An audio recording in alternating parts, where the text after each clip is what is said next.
Welcome to all exam Himachal. तो हम discuss कर रहे हैं बहुत ही इम्पॉर्टेंट एक सीरीज़ जो टीचिंग एग्जामिनेशन के साथ साथ जितने भी हिमाचल प्रदेश के आने वाले एग्जामिनेशन हैं उनके लिए भी इम्पॉर्टेंट है, क्योंकि जीएस और जीके का पोर्शन जो है वो हर एग्ज़ाम में पूछा जाता है।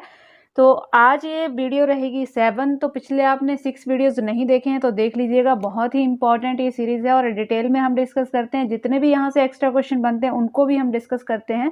और अगर आपने चैनल को सब्सक्राइब नहीं किया है तो कर लीजिएगा, ताकि कोई भी वीडियो यहाँ अपलोड हो तो उसकी नोटिफिकेशन आपको मिल जाए। तो आज का जो हमारा फर्स्ट क्वेश्चन है ये है, गर्मियों में क्रिसमस कहाँ मनाया जाता है। तो इम्पॉर्टेंट क्वेश्चन इसलिए भी है कि यहाँ सिर्फ एक कंट्री नहीं है जिसमें गर्मियों में क्रिसमस मनाया जाता है, लगभग 5 कंट्रीज ऐसी हैं जहाँ पर गर्मियों में क्रिसमस जो है मनाई जाती है। और इसका रीज़न क्या है? तो रीज़न ये है कि साउथर्न हेमिस्फीयर में ये लाइज करती हैं पाँचों की पाँचों कंट्रीज। तो यहाँ जो राइट ऑप्शन हो जाएगा ऑस्ट्रेलिया हो जाएगा।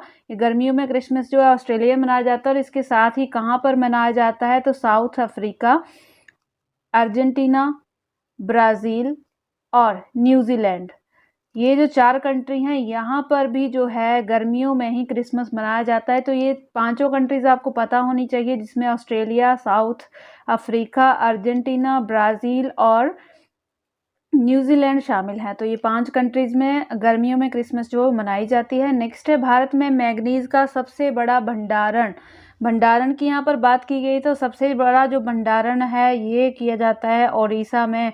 तो ओडिशा इम्पोर्टेंट है और यहाँ पर भारत के सबसे ज़्यादा जो नेचुरल प्राकृतिक रूप से भंडारण किया जाता है तो ओडिशा में ही किया जाता है। और उसके बाद जो प्लेस आता है तो उसके बाद आता है मध्य प्रदेश और उसके बाद आता है महाराष्ट्र। तो ये तीनों आपको पता होने चाहिए। फर्स्ट में है ओडिशा, सेकंड में है मध्य प्रदेश और थर्ड पे है आपका महाराष्ट्र। और सबसे ज़्यादा उत्पादन भी ओडिशा में ही किया जाता है। तो अगर उत्पादन पूछा जाए तो भी और भंडारण पूछा जाए तो भी, तो ये ओडिशा ही ऑप्शन में सही होगा। नेक्स्ट है, नीला ग्रह किसे कहा जाता है। तो इजी सा क्वेश्चन है, नीला ग्रह कहा जाता है पृथ्वी को। और यहाँ पर जो बुध ग्रह दिया गया है मरकरी, ये जो ग्रह है ये सबसे नज़दीक है सूर्य के। तो यहाँ से आपको इतना पता होना चाहिए। लास्ट वीडियो में हमने डिटेल में 8 ग्रह जो थे उनके बारे में डिस्कस किया हुआ है। और ये जो सन है ये एक स्टार है, कई बार पूछा भी जाता है। तो सन एक स्टार है। और वीनस जो है ये पृथ्वी की जुड़वा बहन के रूप में जाना जाता है, भोर का तारा, सांझ का तारा और सबसे चमकीला ग्रह। तो इतनी बातें आपको यहाँ से पता होनी चाहिए, एग्जाम में बार बार जो है पूछी जाती हैं। नेक्स्ट है, भोपाल गैस त्रासदी कब हुई थी। इंपॉर्टेंट क्वेश्चन है, लास्ट वीडियो में भी हमने डिस्कस किया है। तो कई बार क्वेश्चन जो है वो रिपीट हो चुके हैं। लाइड के पेपर में भी ये क्वेश्चन आया हुआ है और आप देख रहे हैं टेट में भी आया हुआ है और कमीशन के एग्ज़ाम में भी ये क्वेश्चन आ चुका है। तो 3 दिसंबर 1984 को जो थी भोपाल गैस त्रासदी हुई थी। बेसिकली ये हुई थी 2 दिसंबर की रात को, लेकिन इसको 3 दिसंबर में ही काउंट किया जाता है। तो 3 दिसंबर 1984 को ये भोपाल गैस त्रासदी हुई थी। कंपनी का नाम भी पूछ लिया जाता है। तो union carbide India limited company का नाम था जहां पर ये गैस त्रासदी हुई थी। इसमें लगभग जो थे 15,000 लोगों की मौत हो गई थी और 6 लाख लोगों पर इसका असर हुआ था भोपाल गैस त्रासदी का। और एक क्वेश्चन और एग्जाम में पूछा जाता है कि यहाँ पर जब ये त्रासदी हुई थी तो कौन सी गैस जो है वो लीक हुई थी। तो मिथाइल आइसोसाइनेट जो गैस है इसका रिसाव हुआ था वो लीक हुई थी, मिथाइल आइसोसाइनेट, इसको भी याद रखेंगे। नेक्स्ट है, कौन सी पर्वत श्रृंखला एशिया और यूरोप को अलग करती है पूछा गया है। तो यूराल जो है ऑप्शन ए सही हो जाएगा। यूराल जो है एशिया और यूरोप को जो है अलग करती है, विभाजित करती है। यहाँ अल्पस की अगर बात की जाए तो अल्पस जो है मध्य यूरोप की सबसे बड़ी पर्वत श्रृंखला है।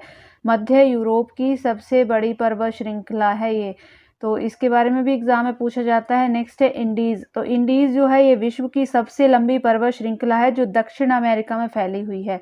तो ये दक्षिण अमेरिका में फैली हुई है। और रॉकीज़ की बात की जाए तो ये भी बार बार एग्जाम में पूछी जाती है। तो उत्तरी अमेरिका की ये पर्वत श्रृंखला है, इसके बारे में भी एग्जाम में पूछा जाता है।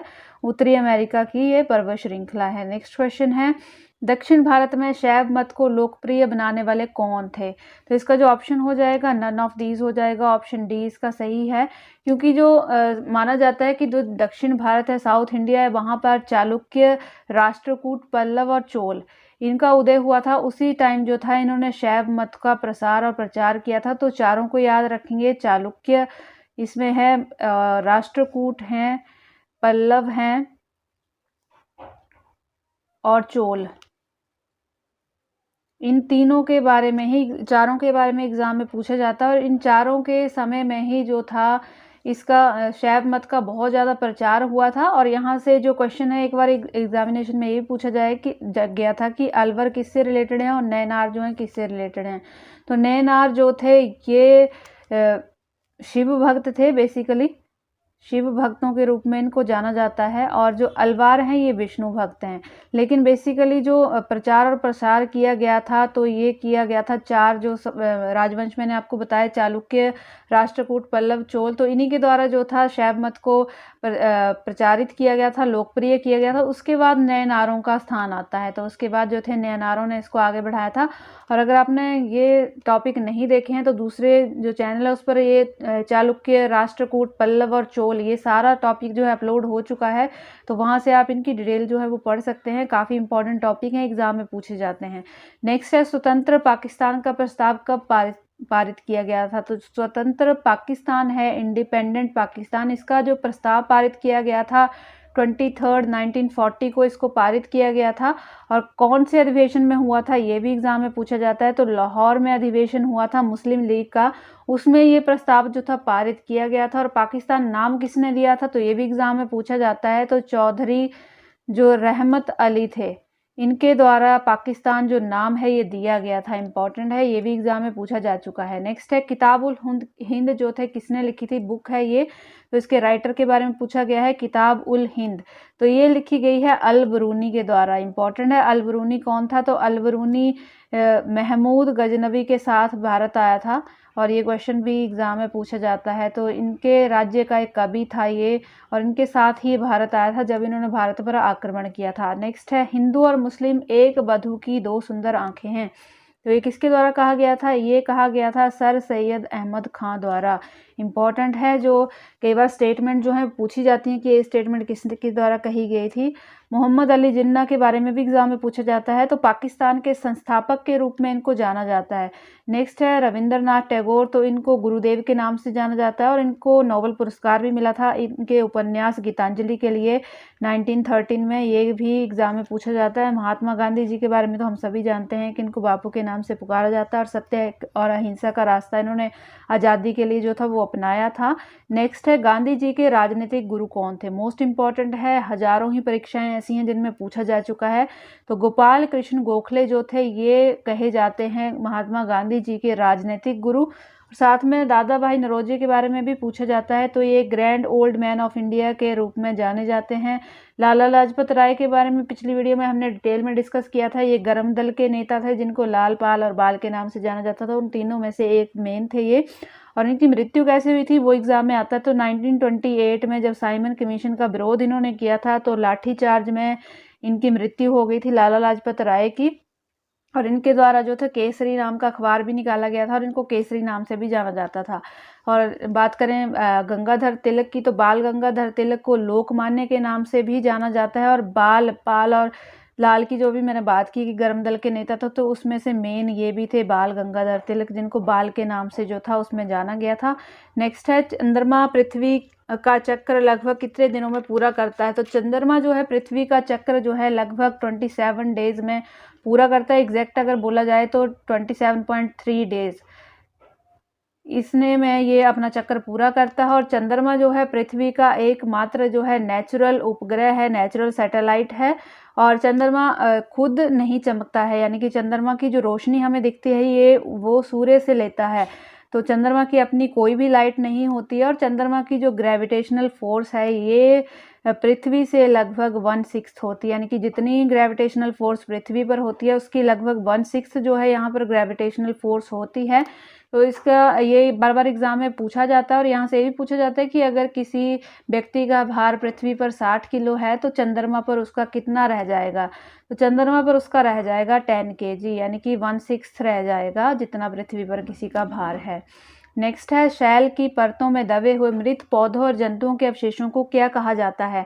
तो जो ऐसे जीव जंतु जो मर जाते हैं और पृथ्वी की परतों में जो दब जाते हैं उनके जो अवशेष होते हैं उनको कहा जाता है जीवाश्म, यानी कि फॉसिल। ऑप्शन सी जो है वो सही हो जाएगा। जैसे अभी डायनासोर के फॉसिल्स हमें मिलते हैं पृथ्वी के अंदर से, उनके अवशेष मिलते हैं, वो जीवाश्म का ही एक रूप माने जाते हैं। नेक्स्ट क्वेश्चन है, अधिक वर्षा वाले वनों में पाए जाने वाले वनों को क्या कहते हैं? जहाँ पर बहुत ज़्यादा वर्षा होती है उन वनों को क्या कहा जाता है? तो उन वनों को कहा जाता है उष्णकटिबंधीय वर्षा वन। और यहाँ पर लगभग 175 सेंटीमीटर से लेकर 200 सेंटीमीटर के आसपास जो है बारिश होती है। और 80% जो है जैव विविधता इन्हीं वनों में पाई जाती है, यानी कि बहुत ही ज़्यादा इम्पॉर्टेंट हैं ये वन सारे ही नेचुरल रिसोर्सेज के लिए। नेक्स्ट है, किस ग्रह को पृथ्वी की जुड़वा ग्रह कहा जाता है? तो अभी थोड़ी देर पहले हमने डिस्कस किया कि शुक्र जो है, वीनस जो है, इसको पृथ्वी का जुड़वा ग्रह कहा जाता है क्योंकि आकार में लगभग ये पृथ्वी के बराबर है। और इसको भोर का तारा, सांझ का तारा भी कहा जाता है। बुध ग्रह के बारे में भी हमने डिस्कस किया, नियरेस्ट टू सन है, जो सूर्य के सबसे नज़दीक ग्रह है उनमें बुध जो है ये आता है। जो बृहस्पति है ये सबसे बड़ा ग्रह है, सारे प्लेनेट में सबसे बड़ा जो है ये बुध है, उसके छोटा जो है वो शनि है। और शनि को जो है इसके जो बलय होते हैं, रिंग्स होते हैं, उसके लिए भी जाना जाता है। नेक्स्ट क्वेश्चन है, भारत और पाकिस्तान के बीच जो सीमा रेखा है उसको क्या कहा जाता है? मोस्ट इंपॉर्टेंट क्वेश्चन है। तो उसको कहा जाता है रेड क्लिफ रेखा। डूरंड रेखा जो है ये बेसिकली जो है पाकिस्तान और अफगानिस्तान के बीच में है, लेकिन इंडिया में भी इसका कुछ हिस्सा लगता है। तो भारत और अफगानिस्तान भी कई बार लिखा हुआ आता है, तो भारत और अफगानिस्तान भी सही होगा, और पाकिस्तान और अफगानिस्तान अगर आता है तो वो भी सही होगा। और जो मैकमोहन रेखा है ये आती है भारत और चाइना के बीच में। साथ में आपको ये भी पता होना चाहिए कि कौन सी बाउंड्री जो है कितने किलोमीटर की इंडिया के साथ लगती है। तो रेड क्लिफ रेखा जो है ये लगभग 3310 किलोमीटर का एरिया शेयर करता है इंडिया और पाकिस्तान। और मैकमोहन रेखा जो है यानी कि चाइना के साथ जो इंडिया बॉर्डर शेयर करता है तो 3488 किलोमीटर का एरिया शेयर करता है। डूरंड रेखा जो है सबसे छोटा जो एरिया है ये शेयर करती है, 106 किलोमीटर का एरिया जो है भारत और अफगानिस्तान आपस में शेयर करते हैं। और सबसे ज़्यादा एरिया पूछा जाता है कि कौन से देश के साथ शेयर करता है इंडिया, तो 4096 किलोमीटर का एरिया जो है बांग्लादेश के साथ इंडिया शेयर करता है। तो यहाँ से इतनी बातें आपको पता होनी चाहिए। इसके अलावा भूटान के साथ जो है 578 किलोमीटर, चाइना के साथ मैंने आपको बता दिया, म्यांमार के साथ 1458 इतना किलोमीटर से एरिया जो शेयर किया जाता है। और नेपाल के साथ जो है 1752 किलोमीटर का एरिया शेयर किया जाता है। तो इसे जो सारी हमने देख ली जो इंडिया की नेबरहुड कंट्रीज़ हैं और उनके साथ कितना कितना एरिया जो है इंडिया शेयर करती है। तो ये थे आज के मोस्ट इंपॉर्टेंट क्वेश्चन जिनके एक्स्ट्रा डिस्कशन हमने की है। और मोस्ट इंपॉर्टेंट है, यहाँ से क्वेश्चन बार बार एग्जाम में पूछे जाते हैं, तो आप इनको इजी लेके ना जाएं क्योंकि पेपर में बहुत बार जो है कंफ्यूज हो जाते हैं बच्चे और गलत टिक करके आ जाते हैं। तो इनको बार बार रिवाइज अगर आप करोगे तो इजीली आप सॉल्व कर पाओगे। वीडियो अच्छी लगी तो लाइक और शेयर जरूर करें और चैनल को सब्सक्राइब करना ना भूलें ताकि कोई भी वीडियो अपलोड हो उसकी नोटिफिकेशन आपको मिल सके। मिलेंगे नेक्स्ट वीडियो में। Thanks for watching.